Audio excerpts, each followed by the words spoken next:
Welcome to this week's edition of Scarborough Toast Masters at Large, our weekly podcast with local Toastmasters. We will chat about what our Scarborough Toast Masters are doing in their club and out there in the world at large. Jim, thank you for joining us in the mobile Scarborough Toastmaster studio. It's great to be here, Roy.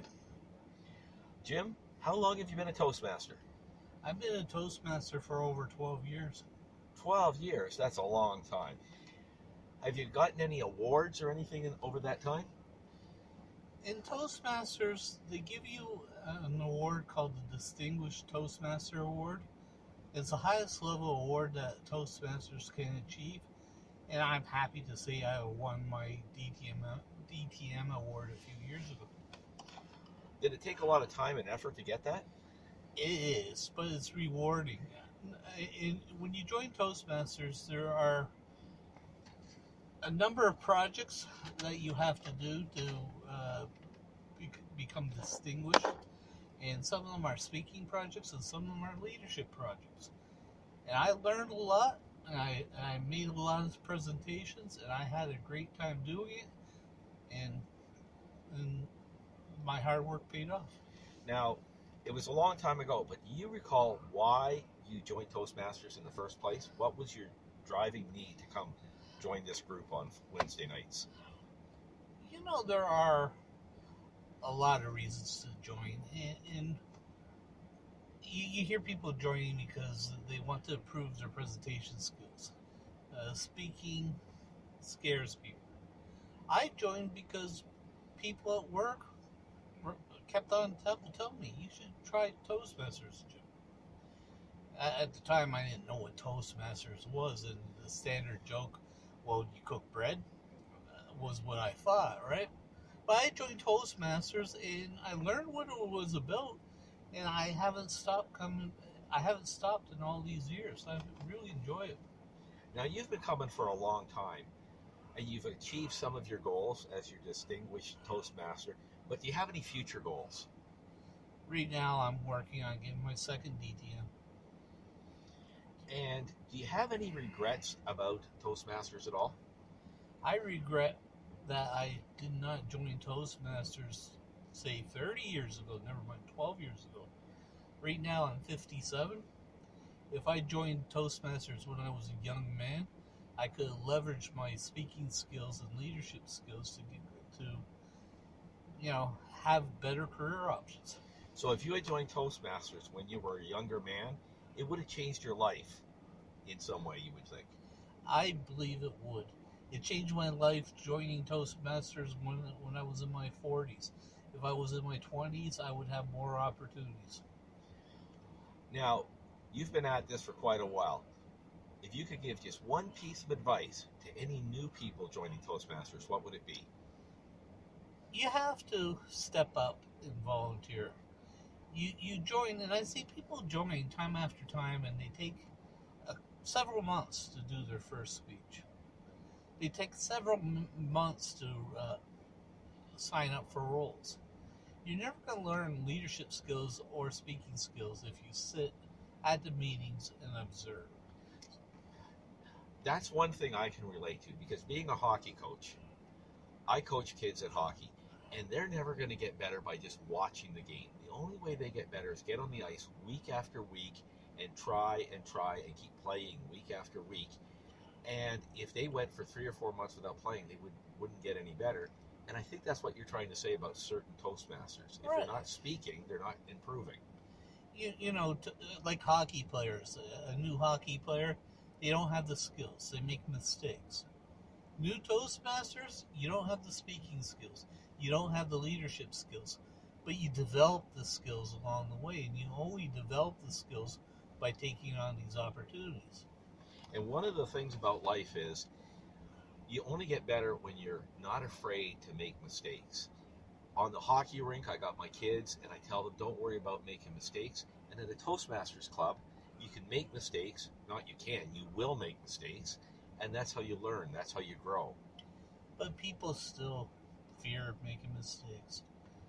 I remember one time I was halfway through a speech I'd done 3 times, and I just blanked out.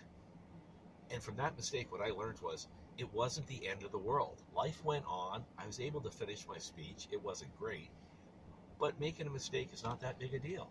I made a mistake just recently. I had a presentation where I was trying to remember a message from our Prime Minister. Our Prime Minister has, as a joke, said, we don't like using the term mankind. It's people kind. But I couldn't remember it for a while. And I looked around and I looked confused. And I finally remembered and I soldiered on. I make mistakes after all these years. You learn from your mistakes. And sometimes those mistakes add a little flavor, a little character to the speech. Right. They prove you're human. Now, for older, more experienced Toastmasters, what one piece of advice would you have for them? The older members, don't forget why you joined Toastmasters in the first place. You joined Toastmasters to develop your speaking skills and your leadership skills. I see older Toastmasters, experienced Toastmasters, kind of forget and lose their sense of purpose. Just remember why you joined Toastmasters, even if you have been a Toastmaster for 30 years, and look for ways to develop your leadership skills and speaking skills, even if you have 2 or 3 DTMs, even if you did nothing but leadership, developed your leadership skills to the point where you think you can't develop it anything any further, because you'll always find ways to improve. I think one of the best ways for anybody, especially experienced Toastmasters, to improve is to go speak at other clubs, because now you're out of your comfort zone, away from the people you know, and it sort of gets the juices going, gets your energy going. You might even get a bit nervous. Do you get to speak at other clubs very often? I have. I was a member of 4 clubs at one time, not only Scarborough Toastmasters. And when I took on leadership skills in the district, it gave me opportunities to develop speeches and give presentations to clubs I never spoke at before. And as you said, you speak in a different environment to different people, you learn again. It's always learning with Toastmasters. Now, when you belong to 4 different clubs, are all the clubs almost exactly the same, or has each one got its own separate personality? They all have different personalities, but at the core, we all have the same mission. And the mission of a Toastmasters club is to develop speaking skills and leadership skills. A club might not have a chair and a Toastmaster. They may combine the roles. They may have table topics at the beginning of the meeting instead of the end of the meeting. But at the end of the day, we all offer the same product, and we all offer ways for Toastmasters to develop leadership and communication skills. Now, if you could give people 1 tip or 2 tips for making better speeches, what would it be? This tip is the hardest tip I learned. And believe it or not, I told you I was a Toastmaster for 12 years. It took me probably 7 or 8 years for me to realize that it doesn't matter what you pick for a topic. You don't have to think about a topic. When I started off, I would pick up a topic and I would wonder, okay, is this topic going to be okay for this crowd or so on and so forth? After a while, I realized I had better speeches if I gave personal speeches.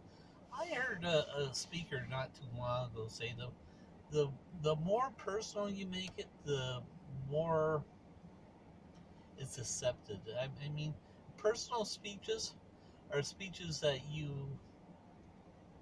feel comfortable delivering. So to add that personal touch would be your one thing. It's not about facts, it's not about figures, it's more about adding that personal story that people can relate to?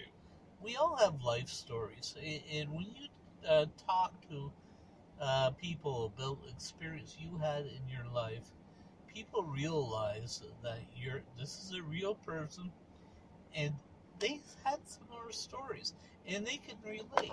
So the more personal a story is, the more relatable it is. Now, you've been at this a long time, but what is your greatest weakness as a speaker that you still have to work on? Well, I mean, if I was to criticize myself, and I do it all the time, a lot of times I tell speakers to be prepared.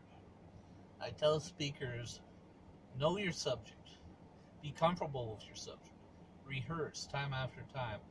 But on occasion, I believe that I don't prepare enough, and I think that I would have a better experience if I kept to my own advice and prepared a little bit more on occasion. Now, on the other hand, making a speech without a lot of preparation, does that help you build up a certain skill set or a certain confidence that if your boss said to you, we're closing the plant down tomorrow, I need you to go talk to the workers, and you're not going to have a lot of time, does that help you build up that type of confidence and skill to handle a short notice speech like that? And absolutely, it's a skill in its own right. But I mean, there are times for impromptu speeches, and it's the reason why we have table topics. We deliver table topics every week, and it's a good idea to involve as many people as possible in table topics. And table topics, nobody knows what they're going to be speaking about, and they're tasked with delivering a great speech, a 2 to 3 minute speech with no preparation. Now, how often do you make speeches? I try to do a speech once a month. Once a month. So at least 12 a year. Because sometimes I visited other clubs, and I'll be talking to some of the newer members. They'll say, I've been here for 8 months and I've only made 2 speeches. Or I've been here 5 months and I've only made 1 speech. And it puzzles me how these clubs let people do that, and how these people think they're ever going to improve if all they're ever doing is a speech every 4 or 5 months.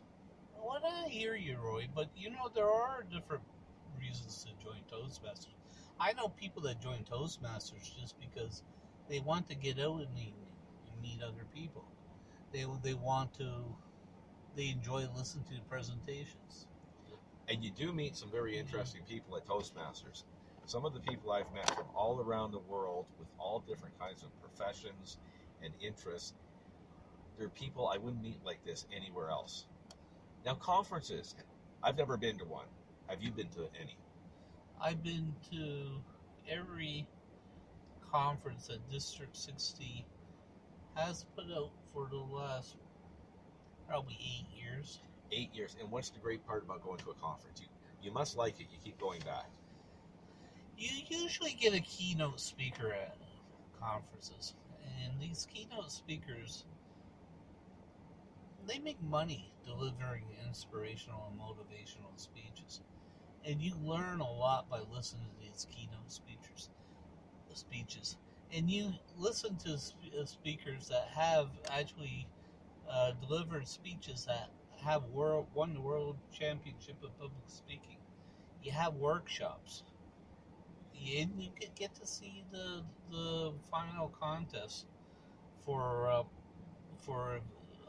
international speech contest, evaluations contest, and you get to see the best in the district. And then you get networking opportunities. I did say a minute ago, some people join just for the social aspect. You go to a conference, you get to meet people from different clubs. Now, sometimes when I'm watching a hockey game, being a hockey coach, I'll see a goalie make a save, and I go, I could have done that. Or I'll see him let in a goal, and I go, I could have stopped that. And maybe it's all in my head. Do you ever hear a speaker at a conference and go, I could have done that, or I could have done that better? Oh, yeah. Well, this is just our own ego speaking. But, I mean, if you could have done it, and you do it often enough, it would be you doing that presentation. It wouldn't be you listening to somebody else. Do you have any ambition one day to be one of those guys up there speaking and getting paid for it? My ambition right now does not. I'm not working hard enough to be a paid speaker. I am happy in my engineering aspect of life. I enjoy developing my presentation skills and leadership skills because at work I deliver presentations and I lead teams. But as far as becoming a professional speaker, maybe when I have more free time. But for now, I'm perfectly happy being an engineer. Now, Pathways has just come in. Pathways, in your opinion, good or evil? Well, we had discussions about this, and there are some things about Pathways that I don't think were well thought of. The website is chaotic to navigate. You open up your Pathways project, and if you don't know how to navigate, you miss printing out things. But on the other hand, some of the presentations do make sense. One of the past, I think it was the second level project. You had to deliver a presentation, get feedback, and deliver the same presentation again. And doing this, you learned a lot about your speaking skills that you already had. You learned how to take evaluations and put them into your presentation and improve your speeches. This is something Pathways did well. So having a logical flow in the projects and having the paths lead to something new is really well done. But there are aspects about Pathways I think they could work on a little bit better. Maybe, improving the interface on the web, for instance. Personally, I like Pathways, the content of it. For example, we wouldn't be doing this podcast today if it wasn't for Pathways. There was no podcast in the classic system. Yeah. But the website is driving me crazy. It just seems so unintuitive. And when I go onto any other website in the world, like when I went to order my watch, I didn't have to look at a video to see how to use, or to a navigator to see how to navigate the website. I just ordered my watch and it showed up the next day. I wish these guys who had designed the website had done as good a job as the people putting the content together, because I do like the content. Right. I mean, to deliver podcasts, to develop podcasts, it's a skill that you're learning, and it's a path that you could take because of the new program. But I agree, they have work to do on the interface, and hopefully somebody from Toastmasters is listening, and they're going to beef up the interface and make it a little bit more intuitive and easier to follow. Well, Jim, it's been great having you out here for the podcast. Thank you, and I'm sure we'll have you as a guest another night. Thank you for coming out. Well, it's been good to be here.